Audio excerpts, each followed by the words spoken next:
Chapter 4 Review, page 7, Congruent Triangles. All right, so we're going to mark the diagram based on the givens and what we can infer. Let's see.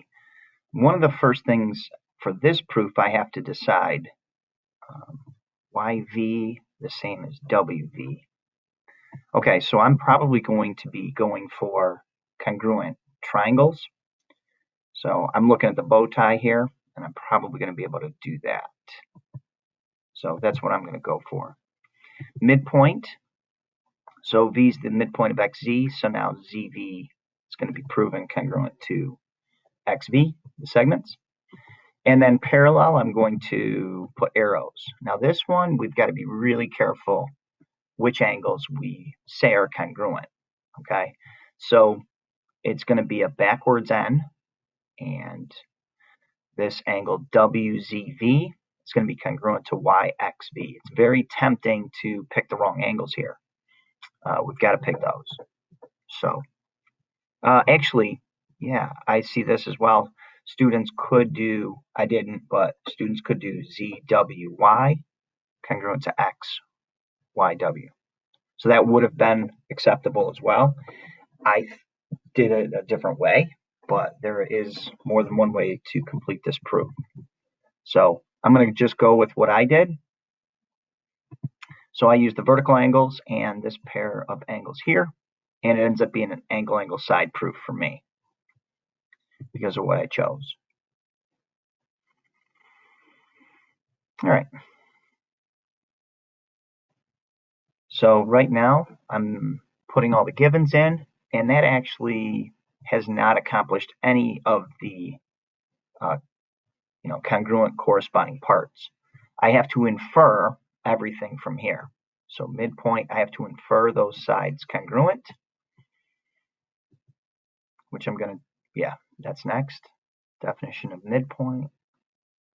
One minor mistake, make sure yours says midpoint. If it says bisector, it doesn't coincide with what is given. So you got to be careful. Make sure you say what coincides with what's given. All right, and then 3, yeah, I did the alternate interior angles here. Again, note that you need parallel lines, or just, be conscious of how your teacher wants you to say this. And then this one's vertical angles are congruent. Okay, now the triangles are congruent by angle, angle, side. Okay, and then those corresponding parts are going to be congruent, and we can say CP, corresponding parts of congruent triangles are congruent. Okay, last one. So 1 and 2 are the same, and what I noticed was these were vertical angles 1 and 3. 1 and 2 were the same not because of the vertical angles, because they were given. 1 is congruent to 3 because of vertical angles, so I'm going to be able to get 2 and 3 the same pretty soon. They're giving us 4 and 5, and I can see the reflexive property here. So they really want us to use substitution or transitive property, whichever one your teacher uses. I don't care either way. So then the triangles are congruent, and then those pair of corresponding parts are congruent. All right, so there's the markings. It looks like an angle, side, angle. The side is included between the angles, so angle, side, angle. All right, all the givens being put in there. Okay, now I'm going to use vertical angles. And then I'm going to use either transitive or substitution. Yeah, I said substitution. So that gets us angle 2 and 3 congruent. I'm highlighting right now the substitution part. So because 1 and 2 are the same, I can replace angle 2 in angle 1's spot in this second line right here to create this third line that I needed.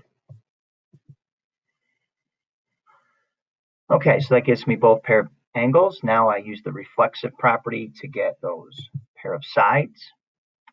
And then I can say the triangles are congruent by angle, side, angle.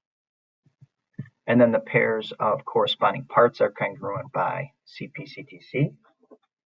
And at the end of this page, I just stated what that stands for again.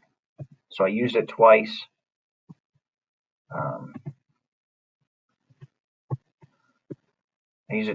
So by stating it here at the end, that's okay.